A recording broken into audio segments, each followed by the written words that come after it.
ஒரு அடியான் பாவம் செய்து விட்டால், அல்லாஹ்விடத்திலே மீண்டு விட்டால், அவன் தன் கல்பை பரிசுத்தப்படுத்த வேண்டும்.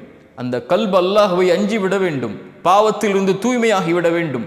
மறுபடியும் அந்த பாவத்தை நோக்கி திரும்புவதை, நெருப்பில் விழுவதை போன்று அவன் வெறுக்க வேண்டும். ஒரு பாறை அவனை நோக்கி உருண்டோடு வந்தால் எப்படி மரணத்தை பயப்படுவானோ அது போன்று மறுபடியும் அந்த பாவத்தை அவன் செய்வதை தூய்மையாக்கியதற்கு பிறகு அவன் அஞ்ச வேண்டும். ஏன்?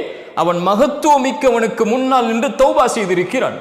மகத்துவமிக்கவனுடைய பார்வையை பயந்து தௌபா செய்திருக்கிறான். அந்த மகத்துவமிக்கவனுடைய பார்வை மறுபடியும் அவன் மீது பாவம் செய்யக்கூடிய நிலையில் விழக்கூடாது என்று அவன் பயப்படுவான். அதனால் அவன் தூய்மைப்படுத்துவான்.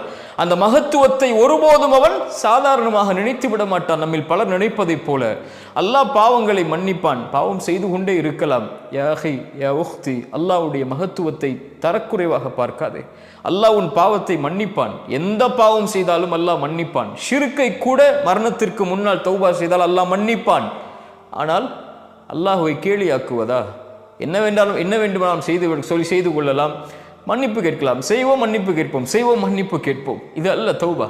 இதல்ல அல்லாஹ்வுடைய மகத்துவத்தை பேணுதல். உள்ளத்தை தூய்மைப்படுத்துபவர்களை அல்லாஹ் நேசிக்கிறான். உங்களுக்கு தெரியுமா, சொர்க்கம் சுத்தமான பூமி.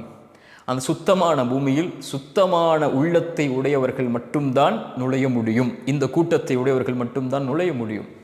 சொர்க்கத்தில் ஒரு புள்ளி, ஒரு கடுகளவு பாவம் உள்ளவன் கூட சொர்க்கத்தில் நுழைய முடியாது. சொர்க்கம் சுத்தமானவர்கள், தூய்மையானவர்கள், உண்மையாளர்கள், நபிமார்கள், நல்லவர்கள், அல்லாஹ்வுடைய இறைநேசர்கள், தூய்மையில் மேலானவர்கள் வாழக்கூடிய பூமி. அங்கே பாவங்களுக்கு அனுமதி கிடையாது.